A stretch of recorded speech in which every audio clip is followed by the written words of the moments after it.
All right, good morning. It is Friday, January 31st, 2025, and I'm here once again with my good friend and spiritual teacher, Dr. Eleanor Haspel-Portner. How are you this morning? Excellent. Good. Um, Anything new before we jump into the word betrayal and unpack that? um, I am planning a release of a book I wrote with Ra, three books I wrote with Ra on February 18th. And I'll be talking about them probably the week before. There are three books on the triple design matrix, which refers to the um, solar 15 gate, the lunar 15 gate, and the 64 gate human design matrix. And it was the early work that Ra and I did. Um, I taught the first class on the dream design in November of 1999. Ra didn't know anything about it.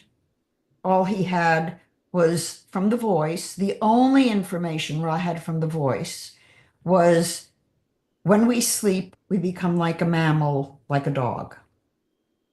And when a dog has a 15 gate spiritual matrix. That's it. Mhm. Um, when I was working with the data, because I was already a psychologist trained as a Freudian and Jungian, I understood dreams and had worked with dreams extensively for many, many years. So I thought, wait a minute, we're missing a matrix here. And I did the statistics on type, which held. And it's one of the few things in the human design body graph that did hold. So Ra and I began talking about it. I taught about the sleep architecture, the fact that consciousness is multi-layered and how it operates when we sleep and dream, which are two different states of consciousness.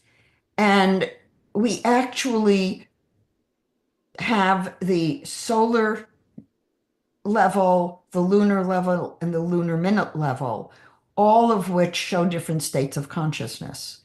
And so when Ra and I did the first, when I did the first webinar, Ra was silent. Then we taught a 2-day webinar in Sedona, and I taught the sleep architecture and did the casework, and Ra just presented the keynotes. So then we did another class in Pacific Palisades in my home. Um, that was, I think, was a few hour workshop on the dream designs. And then he did one in Ibiza. So those three books are combined into one volume. And in it, Ross says, we have to look at the matrices and integrate them. So it's the precursor of my noble energy maps, Right. and it's preserved source material. So in editing, I left Ra's words exactly as they were and did a commentary on what held and what didn't hold. So it should be pretty interesting for the human design community. Cool. So, Oh, and in addition to that, I am planning some additional courses and additional programs for my students and other people. cool. When you say, so you're creating one book from those three things, but they There'll weren't. be three separate books Oh, in one okay. volume. And are they books or are they transcriptions of the seminar that was delivered? They're Like, transcriptions that were okay, put into a book right, got it. Okay. that were actually published as books. But after it was delivered as a presentation, I guess? Is that, Yes. yeah, okay, Mhm. that makes sense. Got Ra never wrote anything. All he did, he would lecture, and then everything would be a transcript. it. That's probably why he was drawn to Osho. I understood that Osho never really wrote anything. He just talked and That's people wrote true. it down. That sounds, Everything that Osho did was transcribed, including the darshans. What's a darshan? A darshan is when you go, it in Pune, it was 8 o'clock at night, a small group of people who applied to take darshan would be let into a room where Osho sat, and you'd come up to him and he would do Shaktipa, which is a transfer of energy. And Okay. he would talk to you. Hmm. And I must say, the first time when I took sannyas and he gave me my name and he gave me energy, it was very powerful, very powerful.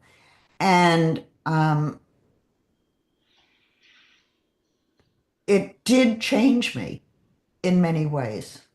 Hmm. Um, as I left the ashram into the night, I looked up and I thought, I'll never be afraid of the dark again, Hmm. because in the dark is light. When I looked into Osho's eyes, there was nobody there. It was unlike an experience I had with any other guru. Hmm. And I did take Shaktipa from Muktananda and Osho and Tilak and Trivedi. And, I can name dozens of supposed gurus. And Tilak did, when he would touch you, there would be lights that would go off. Um, but Osho was the real deal when I first met him. And then by the time we left, the negative energy around him was getting really strong. Hmm. And then 6 months after we got back from India, we burned everything because it was very contaminated. There's a lot to unpack there, but it's super interesting. Um, so the first time you met Osho, you felt the energy from him. There was nobody there behind his eyes. Um, my first question is, were you already initiated in Reiki by then? Like, what? I'm not sure the timeline, but like obviously you were drawn to energy. Yes, I also already had second degree Reiki. Okay, so and I And I mean, was already a meditator for 4 years. remarkable. And I'd already had many Kundalini experiences and was trained to control my psychic ability. And I also was trained to do um, psychic readings from objects. Hmm. So I can hold an object and tell you about the person Hmm. who Cool. owned it, which is why I never give my stuff away. Yeah. Yeah, interesting. Well, I remember you saying last week, like you left a piece of you in our Reiki certificates. So I take that as a real positive that your energy's here. But yeah, so hmm. So the energy that you felt from Osho, was it different than the energy from Reiki? Was it an Oh, amplification? very different energy. Oh, yes. Really? Eh? Oh, yes. So how would you describe that then? Because I think I have a sense of what Reiki feels like to me, but It's more cosmic, hmm, more pervasive, more amorphous. more mysterious. Like, I would say Reiki is um, a bridge between the spiritual and physical world. And Osho's energy was a bridge between the spiritual and emotional world. hmm, was that like just looking at those two distinct energies? There's even just origins, right? One is Chinese, one is Indian of nature. What is that part of the connection there, or no? No, Just it was just the personal, one is a personal transmission energetically. and the other is a transmission by formula. Oh, which one's the formula? Reiki. Oh, never thought of it having a formula. What do you mean by that? In doing an attunement Yeah, or Reiki, the attunement doesn't matter who does the attunement. right. It's a formula that, an actual formula that you put into somebody's aura that activates and opens them to energy. So your Reiki master teacher could be anyone with any, I mean, Reiki masters are not necessarily clear people, Mhm. and they're not necessarily conscious. Um, they're simply a vehicle through which the energy flows. Right. Whereas with an enlightened master, the master's energy and body is transformed. Osho was not regular. His energy was not regular. When Hmm. you looked at him, there was nobody there until he lost it. Hmm. But in 1978, when I took sannyas, he was a clear channel. And the transmission of energy was the experience of that clarity and clear channel.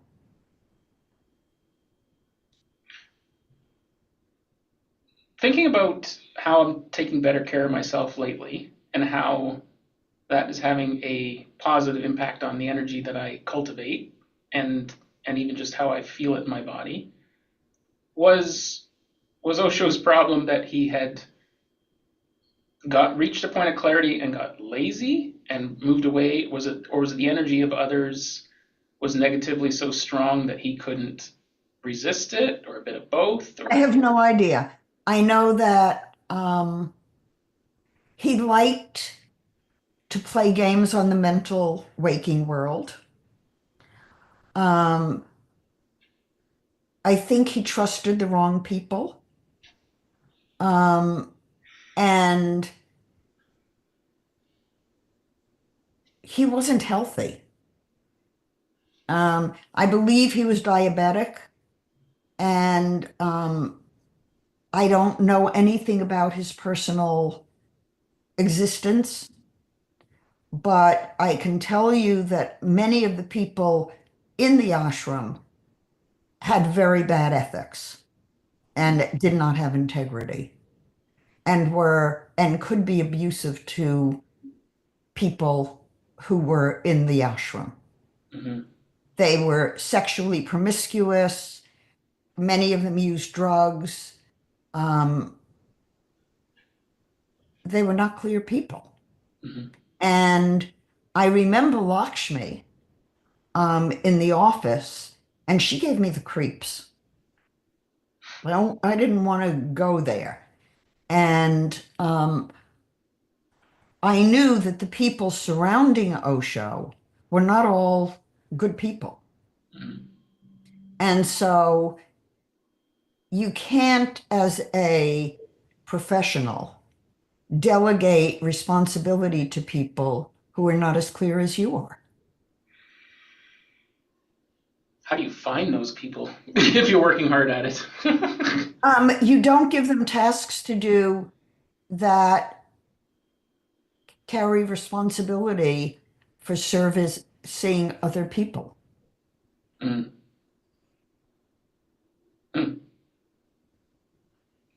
Interesting. So, do you would you It's say? one of the issues, Sean, that I have in people doing noble energy map readings, Mhm. that if they use a human design language, they can disempower people, not thinking they're disempowering them. Mhm. Yeah, no, I understand that for sure. Um, that's a whole other conversation still. Um, But it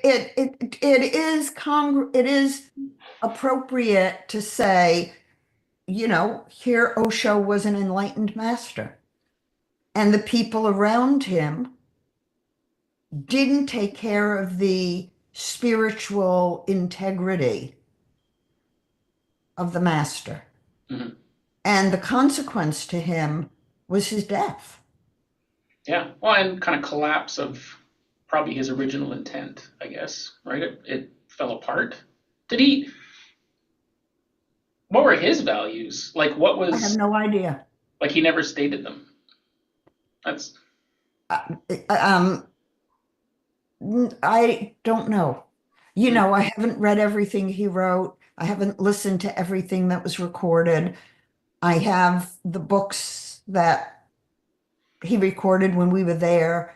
We have many, many, many series of tapes, and I listened to hundreds and hundreds of his lectures.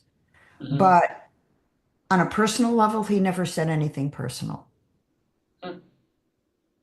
So he had extreme detachment, and that was what was No. attractive about what he delivered? No. Okay. Mm-mm. Mm-mm. No. He was, for one thing, well, he has the same birthday as me. Um, and I know how sensitive to smell he is because I'm equally sensitive. Mhm. If anybody is around me with any kind of perfume or deodorant or hairspray or anything, I smell it and it makes me sick. Mhm. So we were sniffed before we could get into the lecture hall. Um, we had to have no odor on us. Um, he would arrive in his Rolls Royce, going maybe 100 feet for effect. Mhm. So he played with and did not respect the mental world. And he was,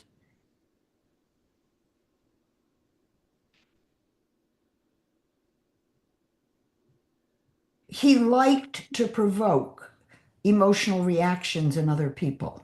Mhm. And he also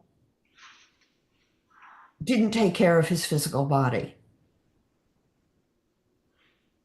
So all I know is that when I was at the ashram, the people around him had no hold over me. I was not interested in them. It was becoming a cult similar to human design. Um, and the people around him were evil. Mhm. And Marvin and I got out just in time. So, but I'm grateful for the experience I had. Yeah, no, totally. Um, he sounds a little bit like what I understand Gurdjieff was like to provoke experiences. Like I watched something about he was on a train once and literally pretended to be drunk just to get a reaction out of the strangers on the train, and he was totally sober, and he thought he was entertained by that. And I'm thinking like my life's full of enough drama. I don't need to entertain myself that way. But um, one quick way to gain some new experiences and data about people, though. It's an interesting experiment. But it's also deceptive. Hmm.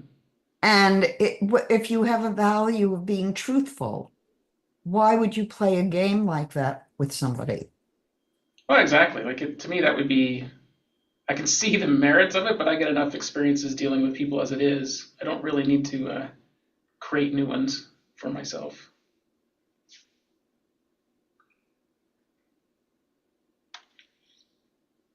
Hold on a second. Marvin's asking me a question. Hold on. No worries.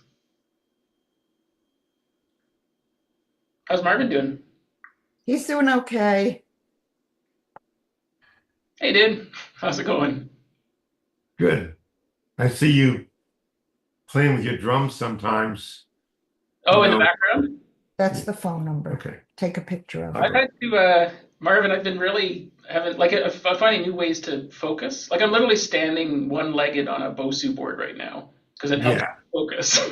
So I'm like, keeps me on track. So if I'm not doing that, I'm practicing my rudiments these days. So I've realized I need to. My hands have to be doing something, like, or my feet. I need to be. understand. Can you Yeah. stand on one feet and play the drums at the same time? Yes, I can.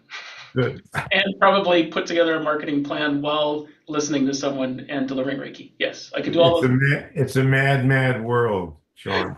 those. Yeah. Um, do you want to talk about Osho some more, or is it grating on you? No, it's done. Okay, we'll move on from that then. Um, okay, I want to talk about the word betrayal. Now I come unprepared because I wanted to at least show a screenshot of the whiteboard that this woman had in her video that she was speaking to. And it was a very powerful, like sometimes I just find this content, it's exactly when I needed it. And so I was already like addressing with a bunch of stuff. If someone said, have you ever been betrayed in your life? I would have been like, oh yeah. But for whatever reason, seeing it on this on this white sheet of paper and broken down to the physical characteristics of how you protect yourself against future betrayals, how you show up for other people, how you interact was really eye opening. And I was kind of like dismantling. According to Fritz Kunkel, a psychologist who wrote one book,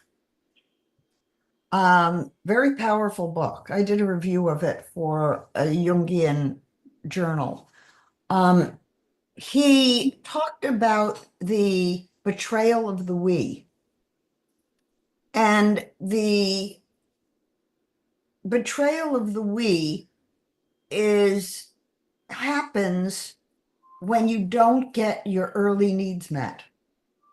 Now, I have said that in my practice, my clinical practice, which spans more than 50 years, I would say that every client I ever worked with, the pain was of not being perceived for who they were. And what Fritz Kunkel said was that's the betrayal of the we. And it occurs for everyone because a parent can't read what the soul wants in a baby all the time. And at some point in your early life, your needs are not going to be met. And because a baby in utero has all of their needs taken care of without any discomfort that's conscious, the first time they feel like they're separate from something that cares for them, it's a betrayal of the we. And Okay. that betrayal follows us our whole life. Okay, I have one question for clarity though. When you say we, do you mean WEE, the small, the tiny, the vulnerable, or do you mean we as in us? Because it sounds like we're talking about the betrayal of a young person that needed to be protected. So how would it be the betrayal of the we? Because the baby thinks when a baby is born and as an infant, you do not differentiate yourself from the caretaker. So it is an us It's situation. an us. The Yeah. us is one. You are born thinking you're in heaven, Mhm. right? Where there's no pain, there's no discomfort, everything you need is taken care of. And you're born and you have to ask for what you need. And you have no words. And what happens when you don't get comforted? Mhm. It's a betrayal of a big magnitude. And no matter how good a parent is, they can't do it. Yeah, no, they're not equipped to do it. There's no It's the training. falling out of paradise. Yeah. The Garden of Eden we suddenly have a separation from unity. We suddenly know that there is danger in the world. We know there's good and bad. We know there's good and evil. And that is the betrayal of the we that Kunkel talked about. Mm. And now I would break it into the four worlds and say that is the spiritual, where you believe that you are one and everyone is one. The divine being, there's one consciousness that has splintered into millions of people, but we're really one cell in the universe. Mm. And so, to the degree that we have the experience in our four world life that we don't get what we need, it's always a betrayal. Mm. Yep. So, but it's not personal, you see. And when you realize it's not personal, then it's not a betrayal. Mm. Yeah. So many things. You've got you threw one out of left field with the whole Garden of Eden thing. So I think I want to go down that path for a little bit. But Okay. the irony, the synchronicity is yesterday I was having a chat with Topher and Graham that you've seen part of, and we end up talking about they both share again raw human design, but they share the incarnation cross of Eden, and so they end up having a fairly not spirited but like a conversation about that and. It's just the timing's curious. So, Garden of Eden, being betrayed, and like pretty much fairly early in one's life, like possibly within minutes, possibly within seconds.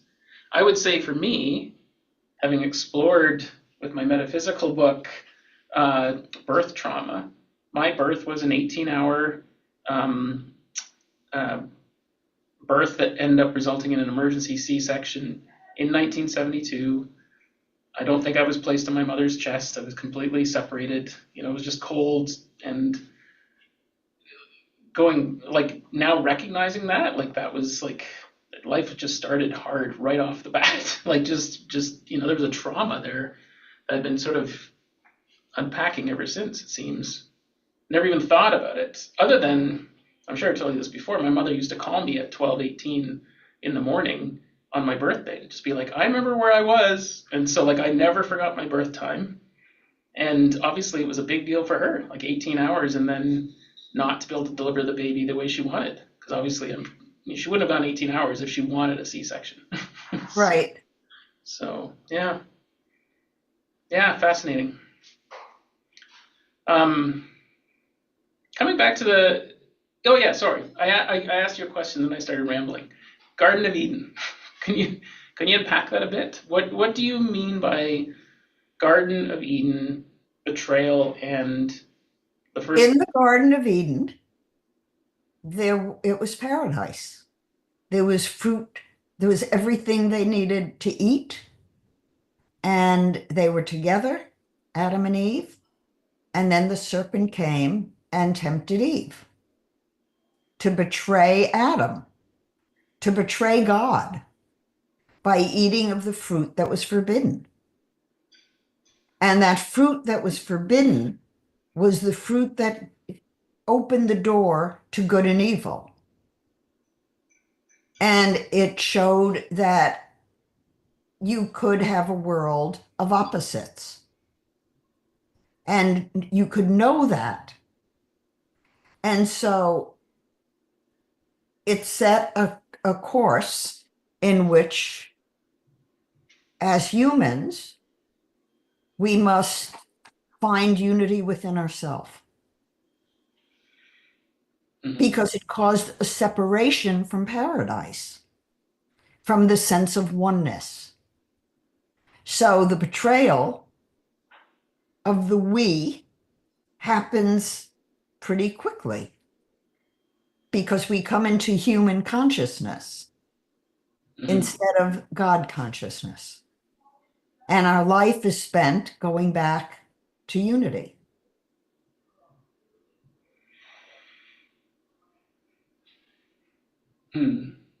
Now, unless you're spiritually really clean, and most people are not, most people lie in day-to-day life because they're afraid of disapproval. They aren't really honest with themselves about how they're treating their body or how they're treating others. So there's a lot of human behavior, emotions that need to be rebalanced and made conscious. And how do you treat people? You know, are you one with them? Yeah, I've become very, very honest lately. Like I'm really always trying to just be clear.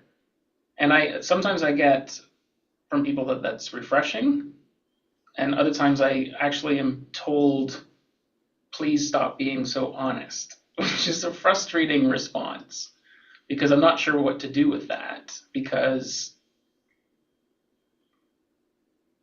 What do so you could ask a question. What do you know about honest? ask the other person or I'm asking myself. What do I know Oh, about? Yeah. Yeah. and in being honest, is it necessary for you to always verbalize that honesty? Yeah. Well, there's that. Or can you behave in a way that transforms the behavior you're not liking into something you would like without being, quote, honest, which is probably criticism or negativity?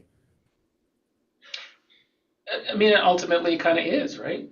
I'm wanting to improve a situation by getting, like, let's just work this So out. when you're dealing in the mental world, the best communication book to read is Parent Effectiveness Training by Tom Gordon. It is brilliant in handling. I have a cat threatening again. It's the best book for handling mental waking world communication. Sorry, I'm just writing that down. So I am listening. Keep talking. Um, Sorry, what was the book again? Because you've mentioned this before. Parent Effectiveness Training. Perfect. Thank It you. was the first one that he wrote. He wrote an organizational training one and a teacher effectiveness training. But the bottom line, oh, that was a cat stepping on my keyboard. But the bottom line, and I can give you a quickie overview, is that communication in the mental waking world is based on behavior. It's not based on spiritual values or anything else. It's based on behavior. And behavior is like a window shade. Okay. There's behaviors that are acceptable to you and behaviors that are unacceptable. And you can measure them, you can record them, you can film them. And they have an effect on you. So, in communicating, honestly, you want to use the skills that let the other person know where you stand without giving them a roadblock. So, hey, this is not okay.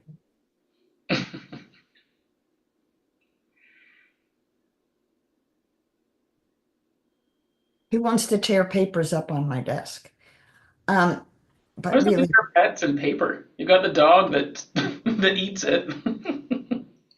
a cat that now is learning to eat it because Ari and Mac are quite the couple. Okay, so in parent effectiveness training, you have behavior that goes up and down with how acceptable it is to you. So Mhm. you have to identify who owns the problem. If somebody is doing something that does not meet your needs, it will have a tangible, concrete effect on you from their behavior. Mhm. And the way you frame that is very critical. There's a formula. I feel X when whatever the behavior is, because. Mhm. Now, the because statement is critical. It's tangible, concrete effect on you of what they're doing. If it doesn't have a tangible, concrete effect on you of what they're doing, it's a value. Mhm. And if it's a value, you need to use other skills. So Tom came out of the same department I did, Committee on Human Development. It's now called the Department of Comparative Human Development. And he was a direct student of Carl Rogers, who also came out of the department. Mhm. And so Carl was teaching people to, quote, active listen, which meant you do not really say anything of your own. You just listen to what they're saying and you reframe it, but do not change it. Mhm.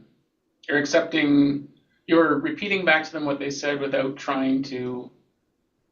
If you repeat back with exactly the same words, it's a technique called mirroring. Mhm. And that's what imago therapy uses, Mhm. where there is no input. But in PET, if you're dealing on the mental interactive world, there are times when the other person is not going to not just not meet your needs, but is going to cause you some consequence of their behavior. And if you can state it as a tangible, concrete effect on you of the behavior, then it's likely if they care about you that they're going to want to change it. Mhm. There's always resistance, but there's generally. Well, if it's done right, there's no resistance. Because if the other person has a problem with what you're saying, then you move into method 3 problem solving, which means everybody gets their needs met. And that's how you want to live. You want to live in a household where you're not causing anybody any discomfort. Mhm. And your behavior does not have a consequence on them that is negative. And Tom lays out in PET all of the roadblocks, like blaming, questioning, judging, um, minimizing, all kinds of things. 12 roadblocks to Mhm. communication. And the method 3 problem solving is a way, if you have a conflict of needs, then you sit down and you brainstorm possible solutions. And they can be, you know, 50 different solutions. And then you go through one by one. And if you can't both live with it, all live with it, you throw it out. Mhm. But it's time consuming. I brought my kids up using PET, among other things, um, because I realized early on that as a parent and even as a psychologist, I was not given any communication skills for problem occurring situations. Mhm. And when you're in a relationship, there's going to be differences of need and differences of values. Mhm. Now, values have no tangible, concrete effect on you. And I always use the example of my kids when they were 5 and 6, saying one morning, we want to have ice cream for breakfast. Now, in those days, I often ate ice cream for lunch or dinner as my soul food. But I thought about it. Here it was, probably winter in Chicago, and the school was about 2 blocks away. And they were in school I think they were in school half a day. I think one was in first grade and one was in kindergarten. And I could not come up with a tangible, concrete effect on me of them eating ice cream. Mhm. So I said to them, I can't come up with a tangible, concrete effect of why you can't do that. So go to it, eat your ice cream. So I know you didn't say that to a kid in kindergarten using those words, but I did. did you? I did. That's awesome. Did Um, the kids understand you? I, as a parent, realized that my kids knew exactly what I was doing in my life and who I was doing it with. And so I always shared my thinking with them, whether or not it was geared to the age they were, I didn't care. Mhm. But I was going to state verbally what my reasoning was so they would learn and internalize it as they got older. Yeah. So I let them eat ice cream for breakfast, and they never did it again Mhm. because they got hungry. So natural consequences. Mhm. But had it had a tangible, concrete effect on me? Now, there was another instance with my son. I've shared it in a Manifest Your Dreams webinar that it was about the same age. He was about 6, and he had a tap gun, a cap gun. Oh, yeah, yeah, got it. And he had an allowance, and we lived in an apartment, and down in the courtyard there was a little pharmacy that had some toys and candy and stuff. And it was safe. He could walk down there by himself. So he went down and he came back, and I smelled that he had caps. And I said to him, "Did you shoot your cap gun?" And he said, "No." Mhm. And I said, "I very much value honesty. And I know that you're not being honest with me because I can smell it. So my value is honesty and to trust people in my life. And if you lie to me, then I will never." So this is the I message. I think you might be lying to me. And if you lie to me, I will never be able to trust you again. And that really hurts. And he thought about it. And he said, "I did go down and I bought caps and I used them." And I said, "Thank you for telling me. I'm glad that you were honest and that I can trust you to be honest with me. Um, you went against our agreement by buying the caps. So there's not going to be a consequence because you told the truth. But in the future, doing something behind my back is hurtful to me and will betray my trust again." And that was the end of it. Mhm. Charles, my son, is probably the most honest person you'll ever meet.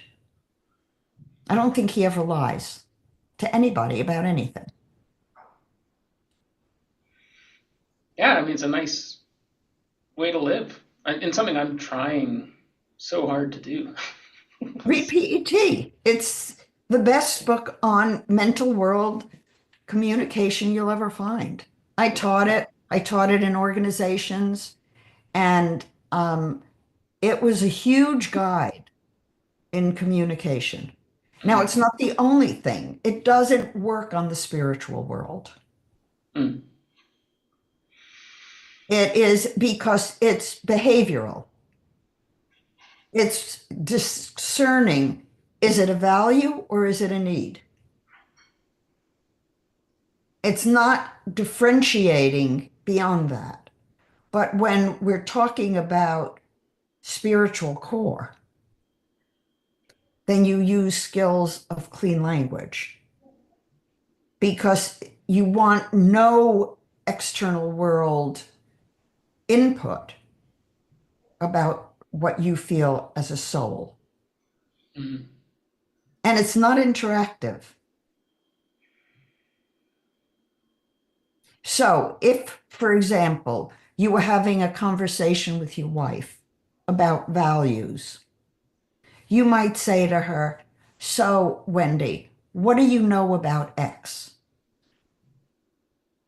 And she would tell you. And is there anything else you know about X? And does it have a size and a shape? Is it inside you or outside of you? When you're looking to understand somebody's core value, you don't want to give them input because you want it to all come from them. Mm. And so clean language is a skill that I learned because when I'm dealing with people's spirit, using regular conversational tools does not hit the depth of the story they're telling themselves on an unconscious level. Hmm. Each world has its own skill set. Hmm. Well, never mind that. Just acknowledging there is a spiritual world has been new for me. So that's that's part of the unpacking. So, mm, fascinating. Um, Go through your life, Sean, and look at how many of the betrayals that you're cataloging happened because people did not perceive who you really were.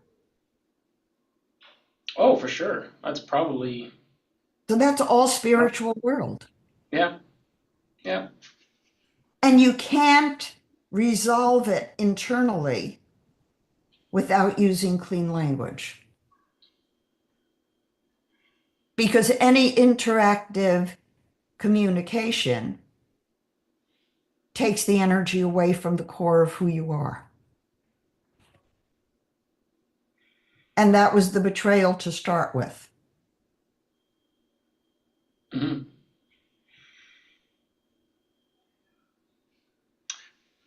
Clear language and clean. Clean. No, but there's sorry, clearing statements and clean language. My mind is wanting to connect the two of those. Uh, Partly because, Yes, clearing statements operate on primarily the mental world, but they access deep into the psyche. mhm, And there are in access bars consciousness, there are 32 points on the head, very specific positions of mhm, where you put your fingers and how you activate them. yeah, And if you're doing the clearing statement when you have that access, it's different than if you just do it consciously. interesting. I think what you're saying there, because I use the clearing statement or I just POC and pod things, and they've recently come up with a new version of it, and he even in a recent video was like, and it'll just keep changing again. So, but it's interesting, the choice of words in it when I sit and think about it. Geez, where do I want to go with that? I had a point. The language, maybe you can help me with this too. The language that the subconscious or the unconscious, is the subconscious and the unconscious the same thing? Because I find myself. It depends. Okay. Because the subconscious is not really the unconscious, but it is the unconscious because the subconscious is unconscious. So there's more depth to the unconscious than the subconscious. Okay. This conversation going a bunch of different ways. Part of it is most people don't have the education in psychology that differentiates different nuances. And even most therapists are like one horse ponies. You know, they only do what they do, and that's their skill. And they think it generalizes to everything, and it doesn't. right. And theoretically, we've been misled. And we've been taught that we live in the mental world. And in the mental world, there's a conscious and a subconscious, and id, ego, and superego. Freudian terms that are part of the vernacular now. And people think they know what those things mean. Mm-hmm. So the truth is that we live in four worlds, not one world. And the language of each world is very unique. And the language of the spiritual world is very different than the language of the mental world or the physical world, and certainly very different than the emotional world. And when people are emotional, they are not connecting with the heart of another person. Mm-hmm. And very often, that's the hurt. Yeah. Is there a reference for the language for the four worlds? No, I'm it. Sorry? I'm it. You're it. Okay, good. Well, I'll keep asking questions then. I'm writing a book about it. Perfect.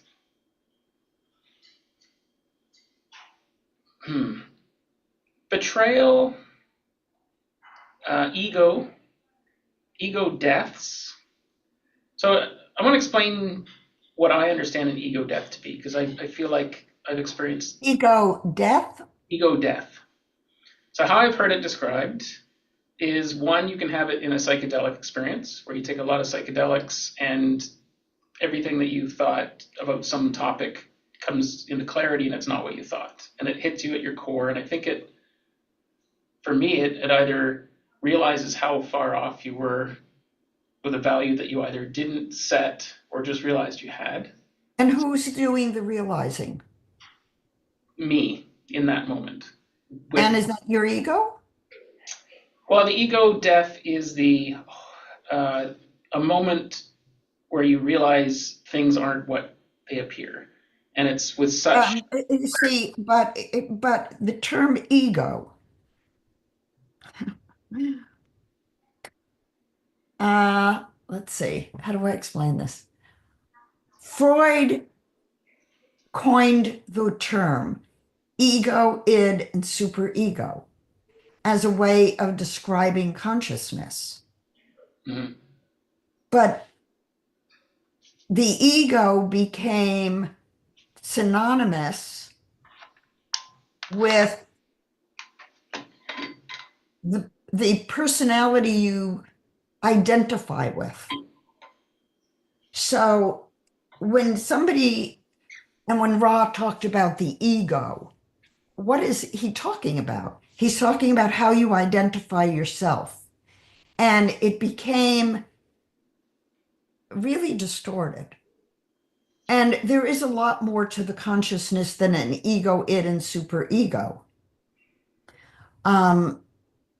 Jung talked about 4 types, but he was still pigeonholing people on a conscious waking consciousness, and then trying to describe the other layers within that waking consciousness, which they're not. So when somebody's having a psychedelic experience and all of the boundaries of how we structure our brain are dissolved, you have a experience of the eternal self, Mm-hmm. which people have when they transcend in any meditation. Mm-hmm. It's not a different state. It's that state of transcendence where you lose the body boundaries, you lose the identification of yourself as an individual, and you are one with the universe. Mm-hmm. And then all of your misperceptions and illusions about the world we live in disappear.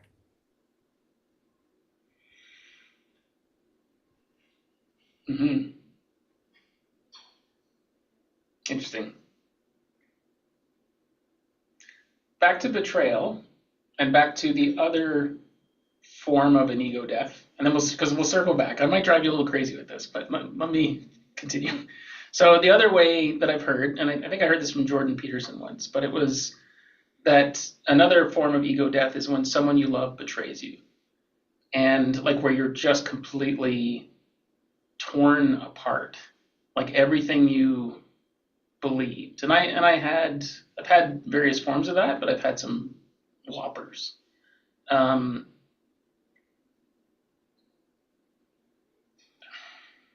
not sure what my question is. Actually, the one question that's still in my head is, I've, at least in energy maps or design or raw, there was the heart, but it was referred to as the heart, or it was referred to as the ego. What do you refer to it as? Is it the heart? Is it the ego? Is it The both? heart. It's the heart. It's the heart muscle itself. Right. Okay. So when we're looking at the heart energy center in an energy map, it is the heart. It is not the ego. And Ra pushed for that to be the ego. Is that correct? Rather no sense of psychology. Right. And in the tree of life, there's a square, a rectangle. And the rectangle is the 27th path of intelligence between the splenic center and the solar plexus, where your task is to learn how to balance emotional reactivity with spirituality and to recognize the illusion of the world, so to speak, and to know that you are more than that. So as you begin to ascend into the self center, there's a whole complexity of clearing misperceptions about who you are and how you are and how you live. And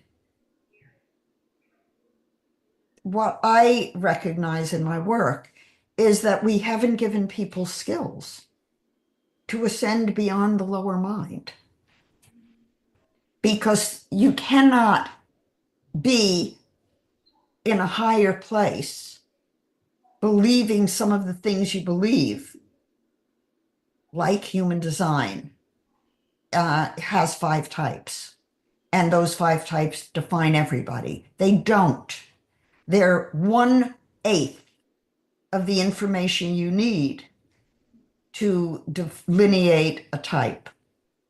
And 99% of the population, as you would expect developmentally, are designed as manifesting generators here to fulfill their full potential as God conscious beings.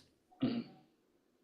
And we are spiritual beings in a body, and that body ideally is being used for spiritual purposes and the spiritual evolution of humanity. Coming together again and recognizing that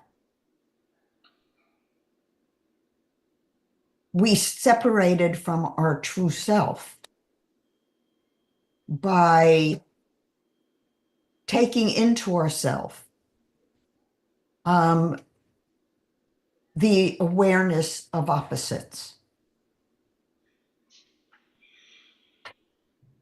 That's what the Bible says.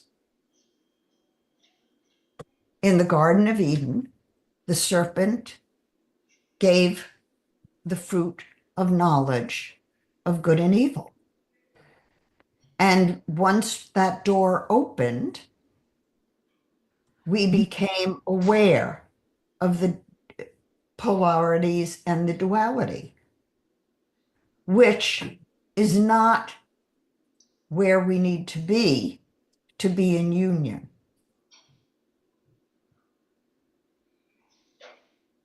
So our goal as a conscious human being is to get back to union and to live without sin, which means we treat people kindly. Mhm. We are not abusive. We're not name call. We don't make people feel bad. There's a lot that, all of the qualities of personality that annoy people are part of the dividing, the division. Mhm. And we don't know how to communicate. Well, that's where we started with PET. People don't know how to communicate in a way that holds the union despite differences. Right. And learning to be one while you're expressing discomfort or displeasure or whatever else is an art that nobody teaches. Mhm.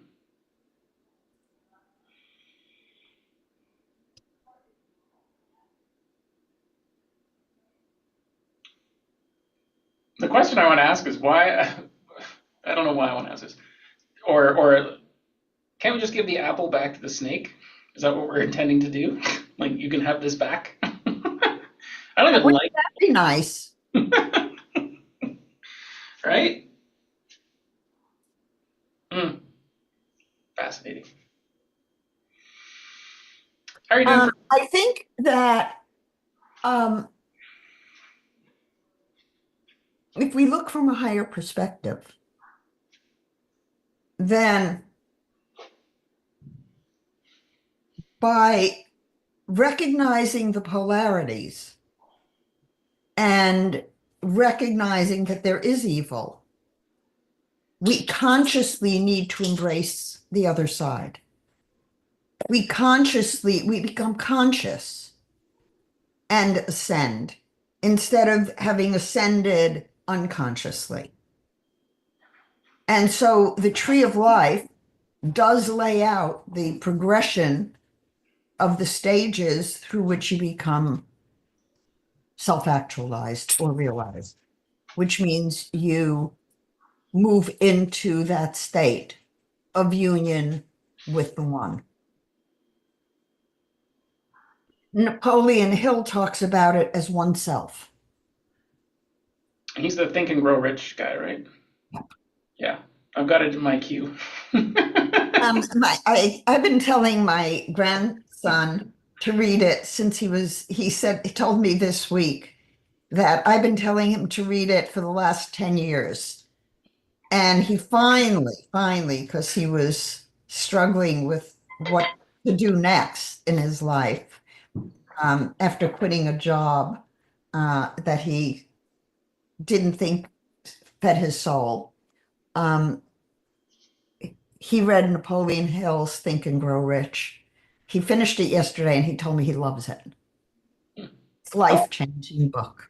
how old is your grandson? In my mind, I think I've always thought of him as like under 8. But if he's getting a job, he's clearly not under 8. So My that'll help with the grandson context. is, he was born in 98.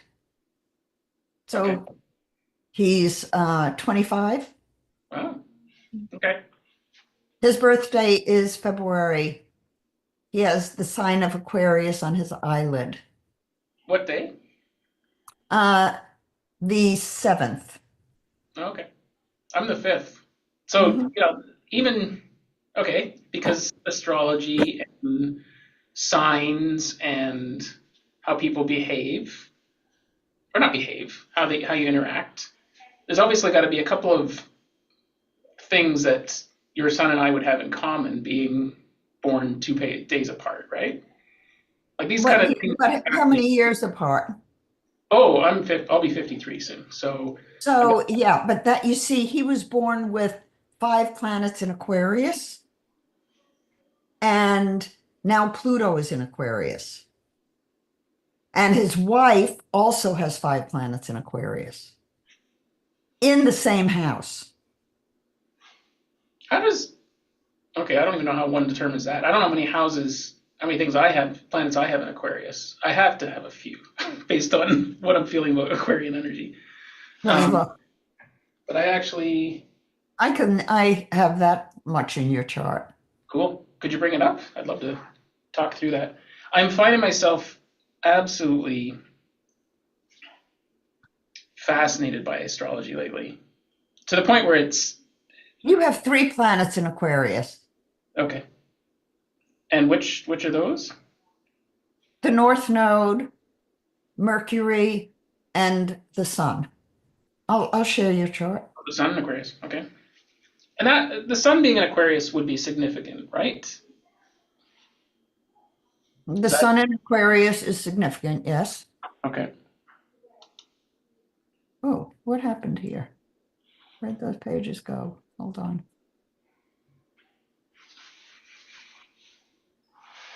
Remove you. Can be here. Okay.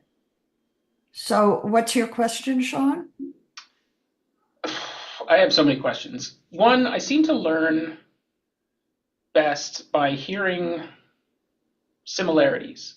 So my question initially was, cool, your grandson is born 2 days after me annually, so there's an energetic to that, presumably. Um, and when I hear you describing your grandson, like now even knowing that and the timing, part of me is like, oh, that's why that resonated. That's why that resonated. So that's my question to start. What characteristics or yeah, what characteristics might I have in common with your grandson, if it's okay sharing that? And then planets in Aquarius. Probably the biggest is inquisitiveness. Okay. Um, but um, He must be a sphinx too, as far as his mental world incarnation cross, then, right? I Or don't, one of his I past really, orientation would I be. don't know. I, I don't remember charts. Well, the reason I'm saying that is that 13 would be in his sun on his birth date. 13 line 5, if I were to guess. That's me on the February 5th. So yeah, that would. Anyways, this is the math I'm doing. He does have the 3410, and he is emotionally defined. I don't remember the rest of his chart. I know that he is very self-contained and very, he's a genius. Hmm. I mean, literally, with 170 IQ. So he's very unique individual. And from the time he was 2 years old, he collected moths and mostly moths and then he got into mantids because moths are more sensitive than butterflies. So as a 2 year old, he said, I like moths better than butterflies because they're more sensitive.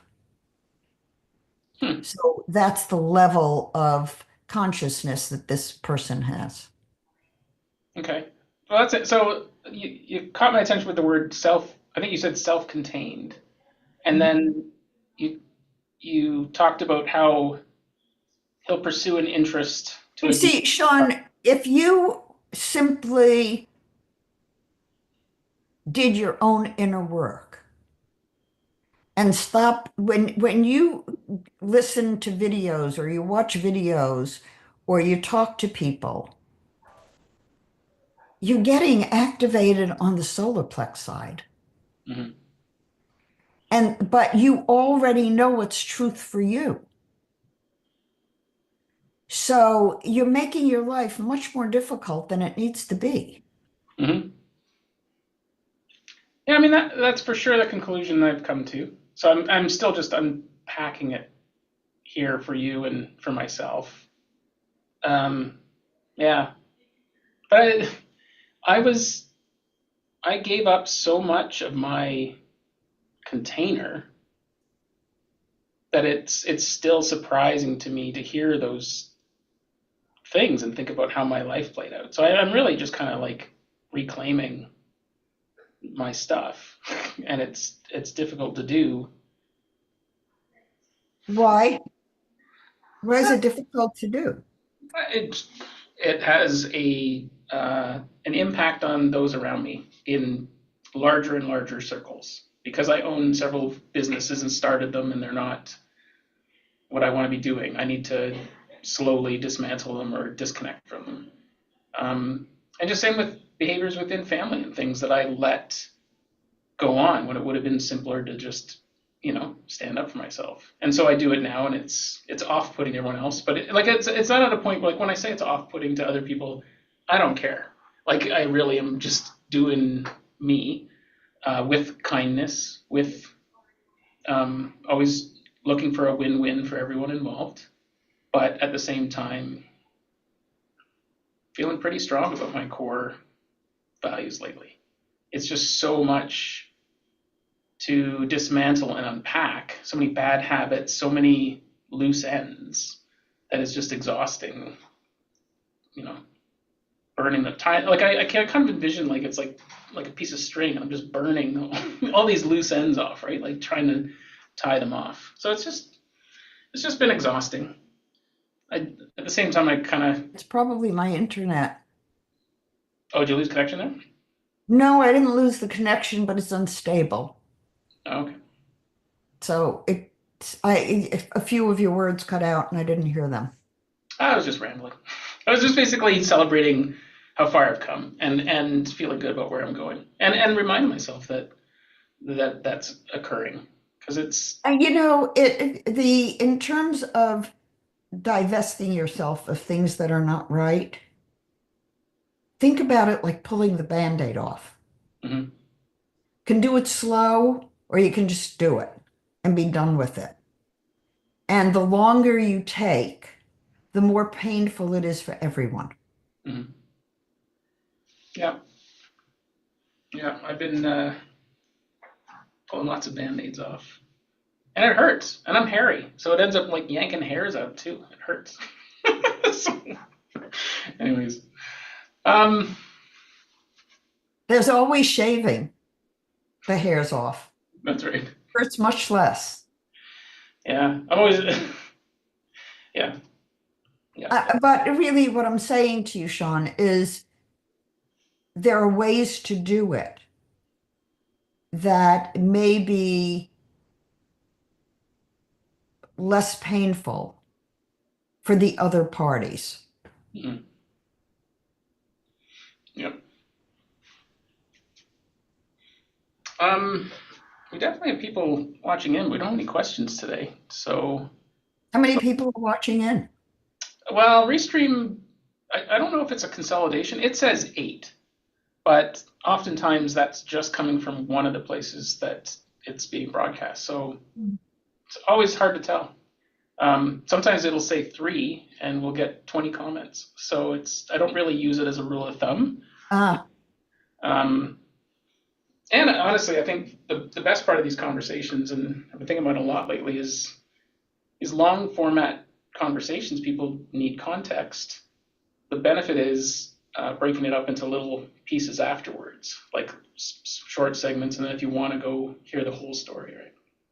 So that's funny, but that's top of mind for me lately is that we have these great conversations, and then I'm like, oh, now I gotta go do that other part, the editing stuff. So I just need to outsource that because we've had the conversation. So to me, going back to it is like I've already moved on. So it's this strange. Actually, I was talking to, I guess it was Wendy last night, or there is something in me that just loathes doing something 2 or 3 times or 20 times.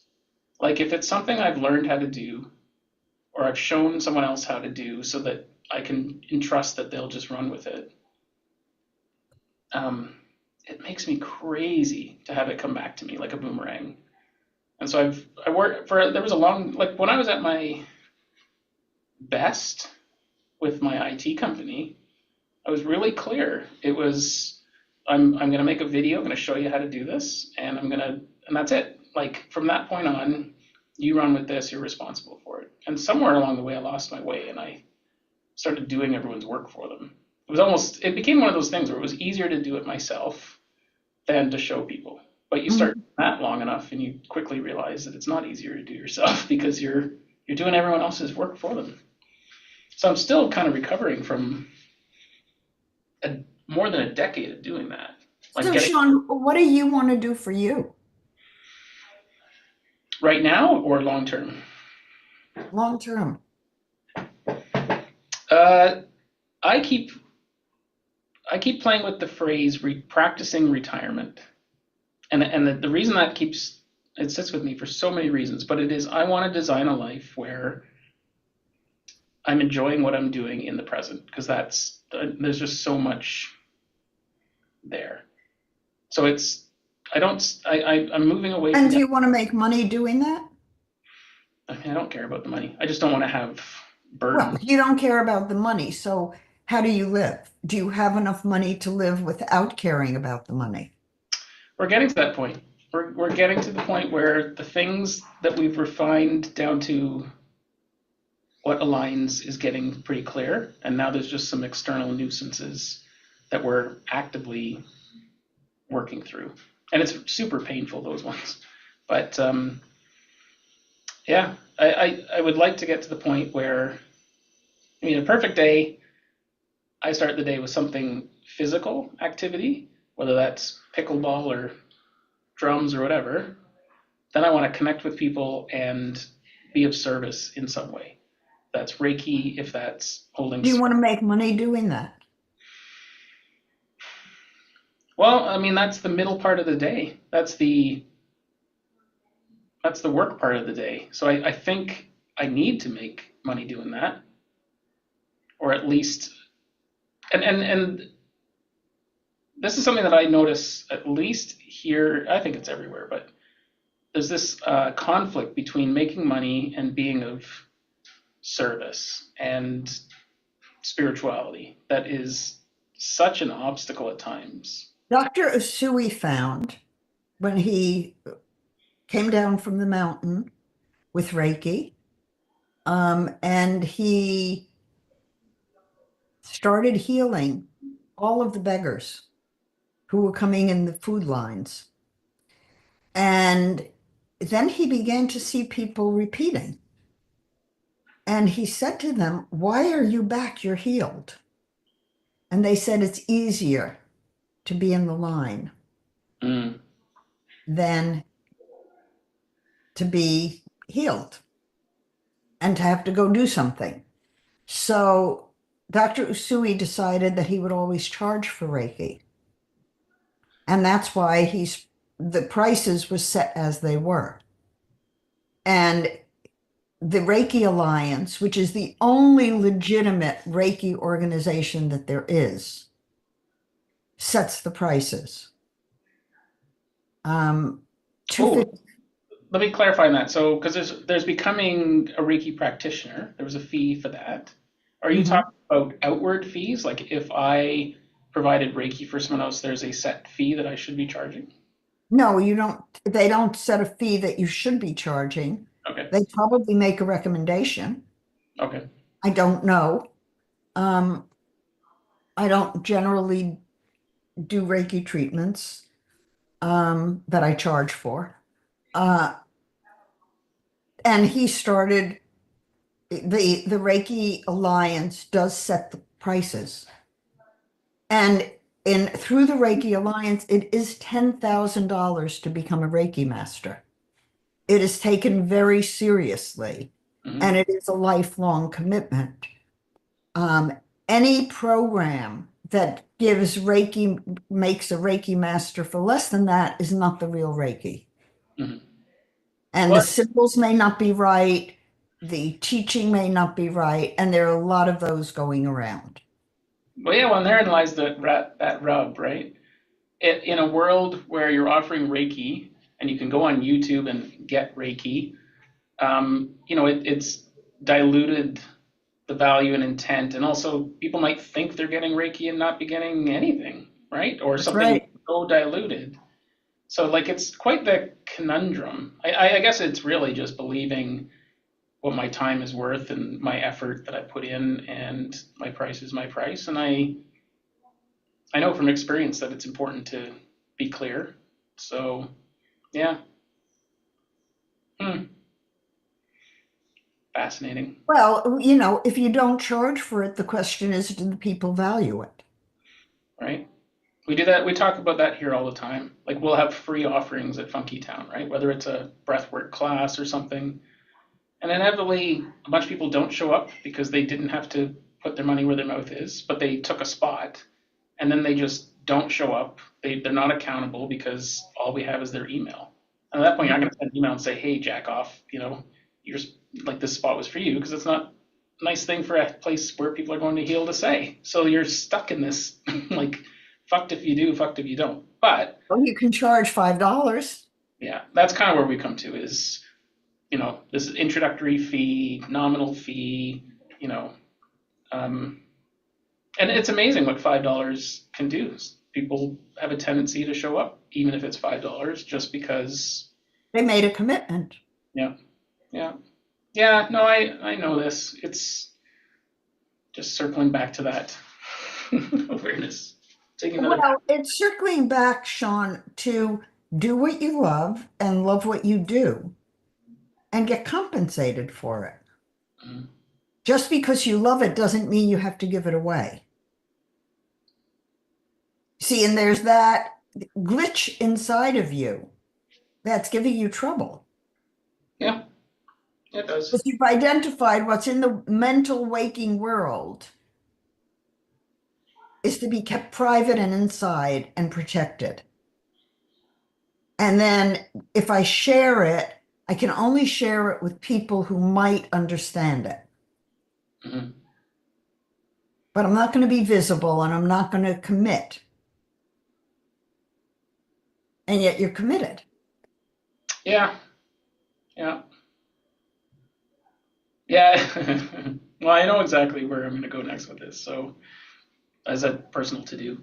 Um, hmm.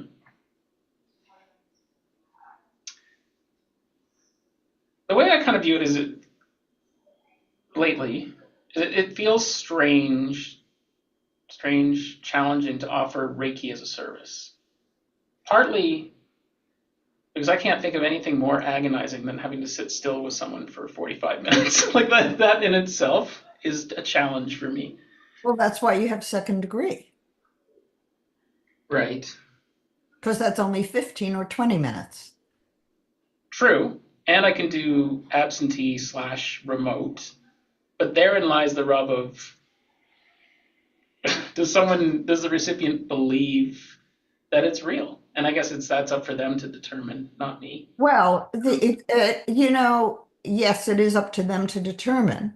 But if you've done any healings at a distance with somebody on the other end, you know that they feel it. I mean, I don't feel like I know that.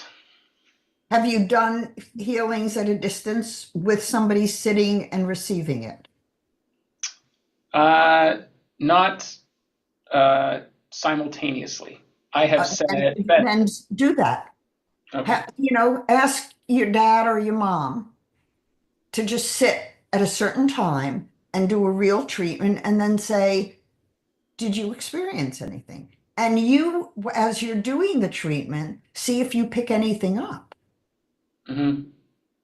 I've had, usually when we're doing second degree classes, we ask people to have someone they've coordinated with. And I know we did that in your class. I think you and I don't know who you worked on, but if you coordinate with someone, very often the person doing the treatment picks up things about the person that they didn't know, that they were not told. And then the person they're working on confirms it. And the person they're working on may also say, oh, my knee was hurting and it's no longer hurting. Or I had a pain in my neck and it went away. So there is a feedback that as a second degree student, we hope you get, so that you do know that when you do an absent and tell someone you're doing an absent, the likelihood is they are going to experience something. Hmm. Now, I know when I do Reiki, as I do at night on all my clients and stuff, as soon as I do my symbols, the energy is there. It's almost like I've turned a light switch on. Hmm. But as soon as I draw my symbols, I feel it in my hands, and it's so powerful. And I do get feedback from people, especially if I do a deep possession, then it's visible. A depossession. Okay. And as a Reiki master, it's amplified again from Reiki second degree. Is 10 it times. 10 times again? Because I have on occasion, I've had a few occasions where I've done the symbols and felt nothing. And then partly it's like, oh, maybe I got it wrong. And so, I can get into that mindset. I've had other times where I've done the symbols in my mind instead of drawing them, and I can feel it like through my body. And I've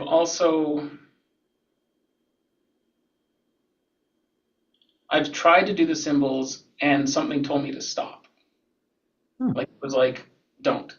And I had to, and the one time I pushed through, and then part of me is like, ooh, should I have not done that? Was it with the person specifically who you? Yeah, and honestly, I don't even know.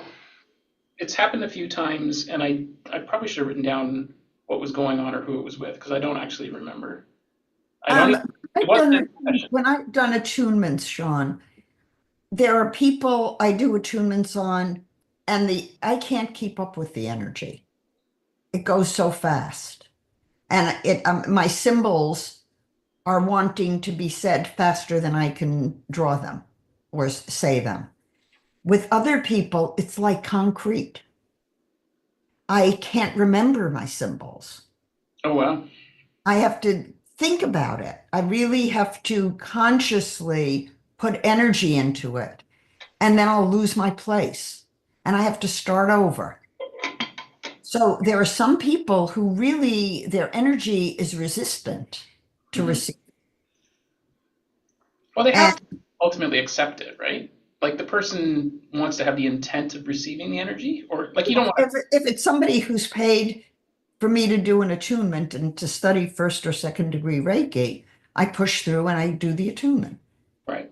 Because that's why they're there. But, their intention is, the resistance that they feel or the blockages within them which Reiki will help work through, have to be overcome as the master doing the attunement.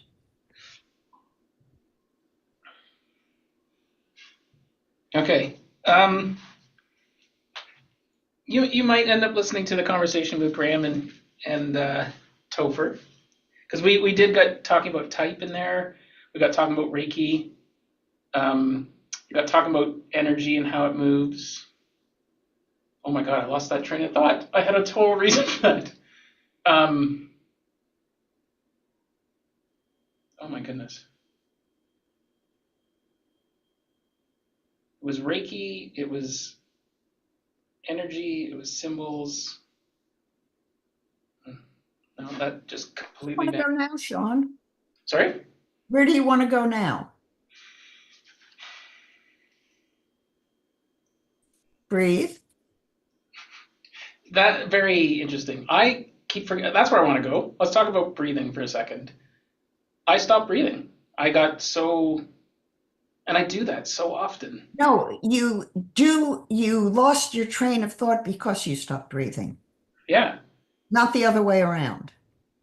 Yes. But I forget to breathe, and I haven't been able to. Forgetting to breathe is your defense mechanism to avoid. I hold my breath to avoid. Being overloaded. Oh. You have visual and auditory sequencing issues. Mm-hmm. So, in order to keep what you take in manageable, you stop breathing.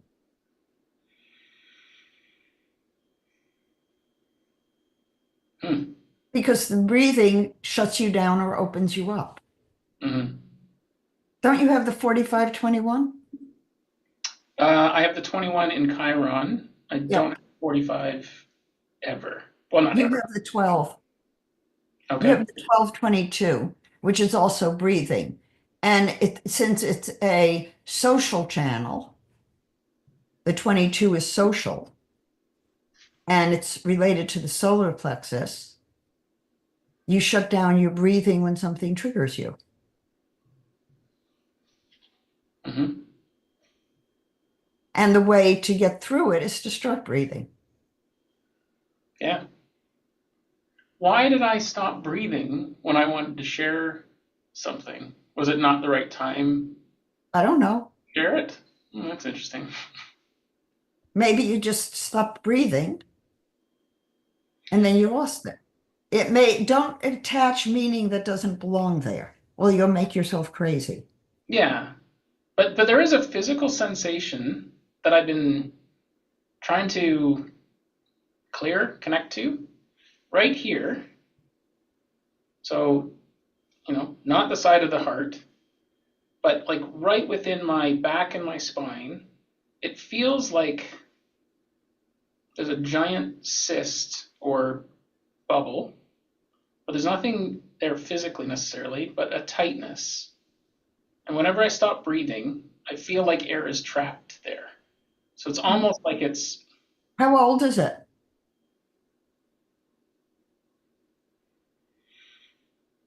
That's an interesting question. I would say the awareness of it is measured in months, but it's probably been there forever. Forever, Well, meaning since you were born? could be, yeah. There is like a block there, like a. And does it have a size or a shape? Yeah, it's the size of an eggplant, maybe even shaped like one, but with And the fat color? end at the top. Does it have a color?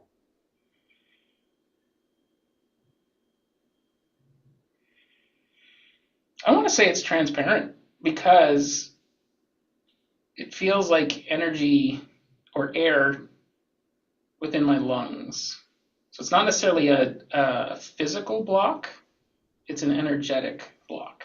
It does feel like something I can get rid Does of. it have a size and a shape? Eggplant sized, pointing down. Okay. And what is eggplant size pointing down want to have happen? It wants to be deflated because it's blocking my ability to breathe. It literally isn't there, and then when I stop breathing, I feel it. So it wants, let's stay with the eggplant.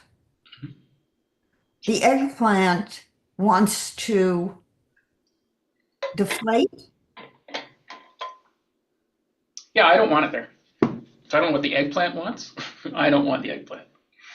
Okay, so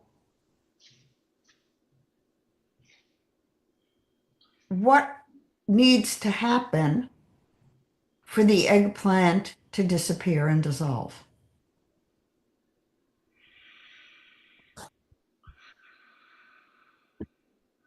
Breathe, really. Because if I do focus on breathing, I can almost like deflate it. But if you deflate it, it's still there. Yeah, it comes back. So what would eggplant like to have happen in order to function in a way that would be comfortable for everyone?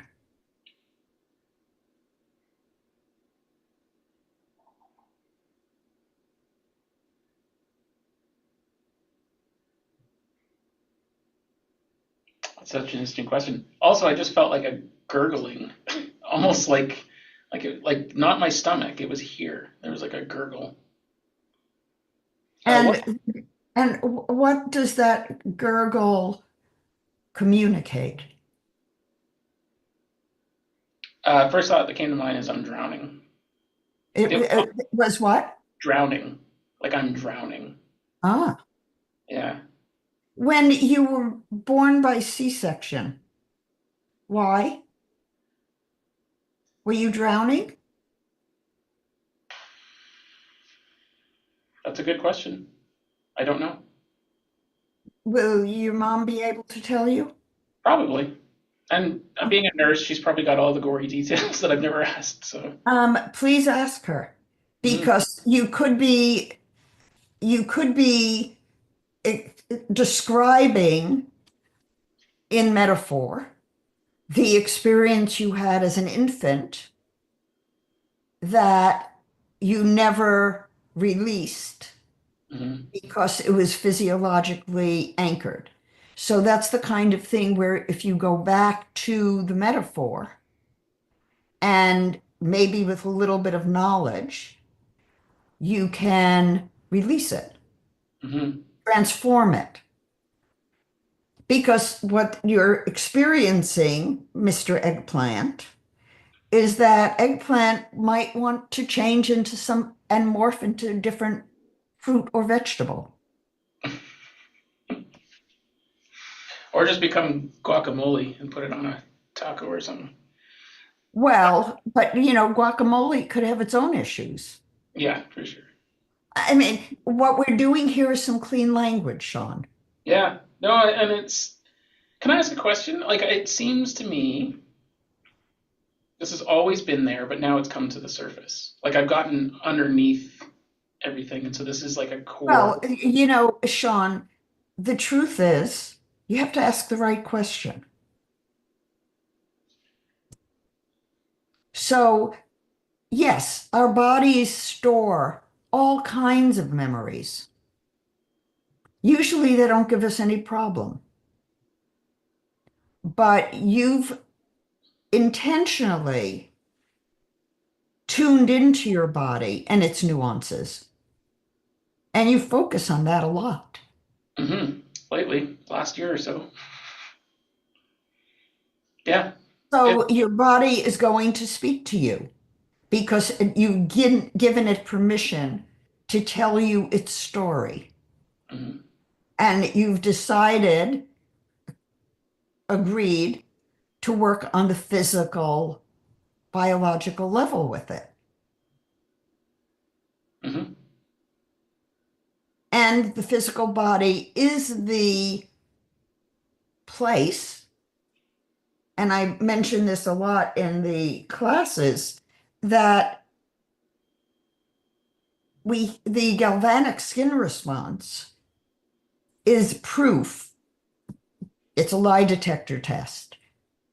What the body responses are in the sympathetic and autonomic in the sympathetic nervous system are way beneath the level of our consciousness. Mhm. And it has to be that way because we can't be eating and then sitting down and doing nothing for 8 hours while our body digests our food. So the physiology works on a completely unconscious level for most part.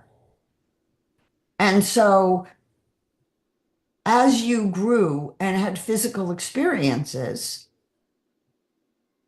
they get locked into your body and you may have no clue that they're even there. Mhm. And certainly in pre-verbal years, they get coded in and we don't even know they're there. Mhm. Think how many times between age 0 and 2 you fell down and bumped yourself and knocked yourself. Well, yeah.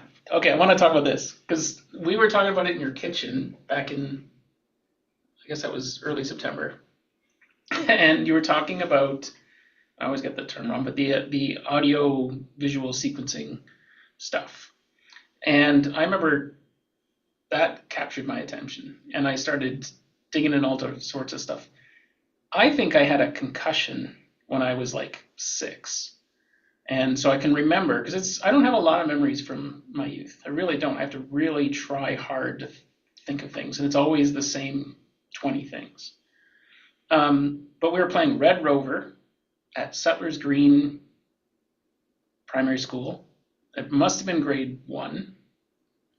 And so Red Rover, they called me over, and then they didn't hold their hands. I just flew through the air and landed on my head. And my memory is I woke up in the hospital. So I must have, experienced a concussion. And in 1978, 79, there wasn't a lot of concussion protocol from what I can tell compared to today. Oh, there was. There Was there? definitely was. Because I remember when my daughter I remember when I was 2 and I fell off a swing. They, the rule was keep the kid up, don't Mhm. let them fall asleep.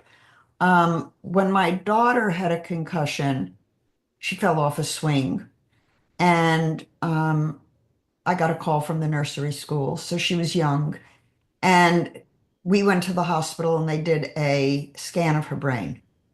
Mhm. So there were protocols. Okay. Yeah. I mean, I guess the thing is, I feel like I had a bump in the head that was significant, and maybe I hit it. I didn't realize that it had an impact, but it seems to be like that keeps coming up. Is that was a significant moment for me. That Ask your mom about it. Yeah, I'm sure she'd remember that. The Did other, she keep a baby book? oh, she did. Do you have it? She offered it to me, and I recall saying I didn't want it at a different Go time. get it. Yeah, it probably, and I think it. Go get it. Okay. I mean, as much history as you can get. And this is for everybody. I tell all of my clients, ask your parents, if they're alive, for their history and the history that they have of their families. There are epigenetic memories and emotional inheritance. And the more information and history you have, the more you can process whatever impact things had on you. Mhm. And if you don't ask, you're losing great data that Yeah. could change your life. Yeah. The phrase "if you don't ask, you'll never know" always rings in my head, and it's not just what you're talking about, like going to talk to mom and dad about what life was like before I remember it necessarily. But just in general, as a rule of thumb lately, like, Ask when them I, about their relationship, for God's sake. say that again? Ask your parents about their relationship, Mm. how they met, how they knew they were in love. Did they ever regret marrying each other? What was sex like? Did Mhm. they have a good relationship? What would they do differently if they had it to do over again? These questions so inform your psyche because you probably have beliefs that are false. Mhm. Well, I certainly remember sitting, I don't know why I did this, but I remember as a kid sitting in the kitchen. I always sat with my knees up to my chest. I'm very flexible. And I would sit in the kitchen and my mother would be cooking dinner. And I'd say, so Ma, tell me what it was like before you went to school. Tell me what it was like when you met Daddy. Tell me what it was like. And I would do over and over and over again, getting the same stories repeatedly from her. And sometimes they would change a little bit, and I would ask for more detail. And my siblings would say, why are you asking her those things? They're really personal. I think because I want to know. And I think because I asked, I knew so much of who she was. Mhm. And I knew so much about how and why she made choices she made and the things she regretted in her life and how those got projected in some ways on some of us. Mhm. And I think because I was that intimate with her in terms of wanting her to be visible and congruent, that as she got older, she would come spend months in my home with me. And with my other siblings, she could last about 4 days. And if you ask my next oldest sister and myself about our childhood, you'd think we grew up in completely different homes. Mhm. Oh, I'm sure. And even just the way my sisters see the world versus how I do, it's like I wasn't there. So it's just absurd at times. But yeah, everyone's just having their own experience, and Go get the history. yeah. Why did it, if you really tuned out and don't want to know, why? What was so painful Hmm. that you don't want to know? And if you don't find out, what kind of unconscious impact does it have on your life? And you don't even know why you're doing what you're doing. Hmm. Really, for any of the viewers, if you have family members who are open to giving you feedback about anything in your history, please go use that information. It's more important than a movie you could watch on TV or in the theater. It's more important than a book you could read. It's your history and it's your generational history. And if you don't know what that is, you're missing a big piece. Hmm. I'll give you an example. My mother had a manuscript from her grandfather, handwritten in Hebrew. And she really wanted it translated and couldn't find anyone to translate it. So, knowing how connected my grandson is to ancestry, I put him on the task of ancestry. And he does ancestry for people who want to know their genealogy, as just he loves doing it. So as he was working on the family history, I gave him the manuscript and asked if he could translate it into English. And it turns out that it was a translation that my grandfather did of some book. But in the preface, Noah translated it for me. The writing style, the way he wrote, was the way I write. I could have written it. My grandson could have written it. We have that same style of writing. And to know that my great great grandfather had the same writing style as I do, that was, it was comforting in a sense because I've always said I'm a writer. I do other things, but in my soul, I'm a writer. And people can't understand how I produce so many books so easily. I write and it comes to me and I write it and it's like I'm gone when I don't even know what I've written. So knowing that my great-great-grandfather, had the same writing style, the same talent for writing, there's a lineage, there's a connection, and there's a sense of the eternal soul being connected without us even knowing it.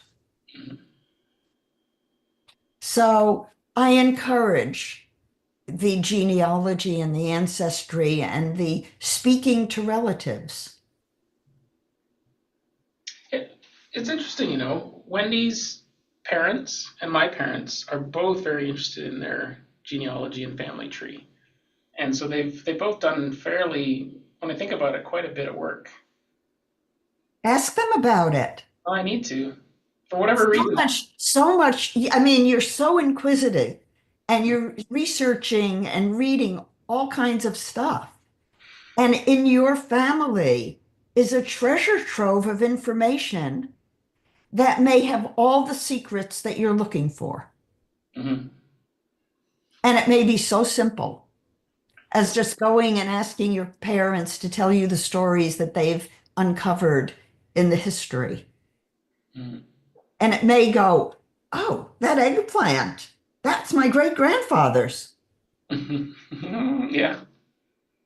Well, I'm meeting them tonight for cards and dinner, I think. So Excellent. top of mind for sure.